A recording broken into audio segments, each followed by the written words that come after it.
I heard that you're looking for a book that's gonna make you violently sob for 3 days straight and question your own well-being. And just when you think you can't sob any longer, you realize that this is the last book in the series, and you have now officially finished it and there's no more books left, so you sob all over again. That's oddly specific. I have just the thing for you. We just finished Breathe With Me, which is the last book in Playing for Keeps series. And listen, this right here is the reason why I choose to typically not read the last book in the series. Because this ate, devoured, and delivered 5 stars. Quite frankly, the only 5 stars in the entire series. And I told you this book was gonna be 5 stars. I like literally felt it in my bones.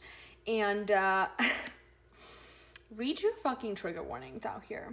And I don't say this often, but for this book, you need to read trigger warnings. This book deals with infertility heavily and very descriptively.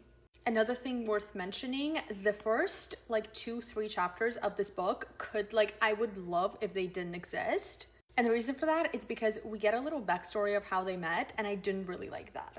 It was very much love at first sight, and he knew that he was gonna marry her from like literally 5 seconds into meeting her, which was like a little bit cringy the way it was written, but you know what? I overlooked that right away, and it was only the first like couple of chapters anyway. But the rest of this book had absolutely zero business being as emotional as it was. Tears built in those crushing blue eyes, and for the first time in my life, I don't know how to fix this. I don't know how to fix his hurt because I'm drowning my own. I don't know how to love him through this because I don't know how to love myself through this. I've never not known how to love myself. This is like literally just one out of 100 quotes that I don't want to talk about. Love isn't easy. It's not supposed to be, but loving you, Firefly, yeah, by the way, the cutest nickname I've ever seen. Loving you is the easiest choice I've ever made, and I'll choose you for the rest of my tomorrows.